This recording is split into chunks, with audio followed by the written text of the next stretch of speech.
Hey guys, Mixed Media Girl here. In this video, I am creating a gorgeous resin bowl, but I did something a little bit different on this one. I wasn't 100% happy with how it looked when it was all done, so I added a little bit more to it and essentially embellished it with some alcohol inks, creating a really pretty alcohol ink flower in the center of the bowl. So please stay tuned all the way to the end to see each step of the process. And I'm using Mixed Media Girl Artist Resin. For this project, I'm using about 13 ounces. On the outside, I used Illuminate White Resin dye, and then that kind of maroon color. After that is the Illuminate Violet Resin dye mixed with some of the dark red polycolor mica powder, and that makes that gorgeous reddish color. And then I put some black in the middle, which was the Illuminate Black Resin dye. I then took a stick and I pulled the white into my design and then pulled some of the black out into the design just to make it a little more interesting. And after I was done making my design, I used a heat gun and some 91% isopropyl alcohol to remove the air bubbles, and then I let my piece cure.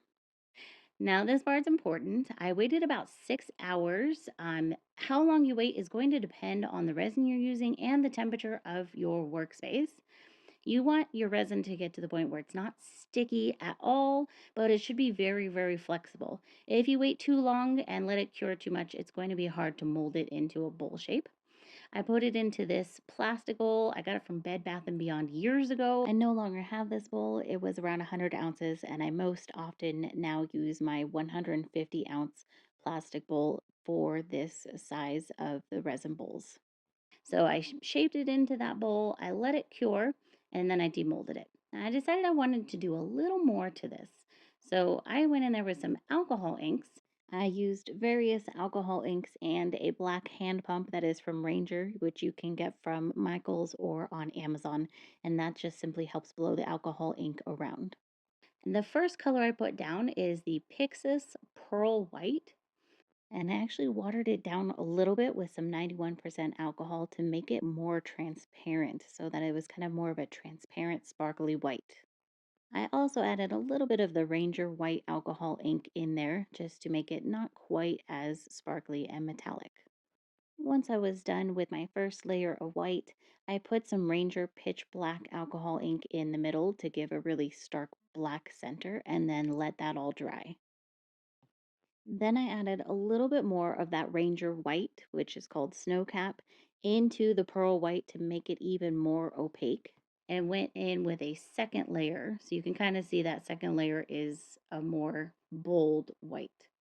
And I'm just gently blowing this white out into flower petal shapes. There are many, many videos on YouTube and Facebook that you can watch on doing different alcohol ink techniques.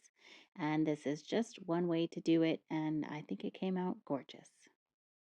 So I let all of that dry, mixed up a little bit of resin, put a drop in the middle, and then I put some crushed glass pieces. These are like a champagne kind of color. And with a paintbrush, I pulled out just a few lines of that resin of different lengths throughout my flower, and I added some holographic white glitter on the top of that.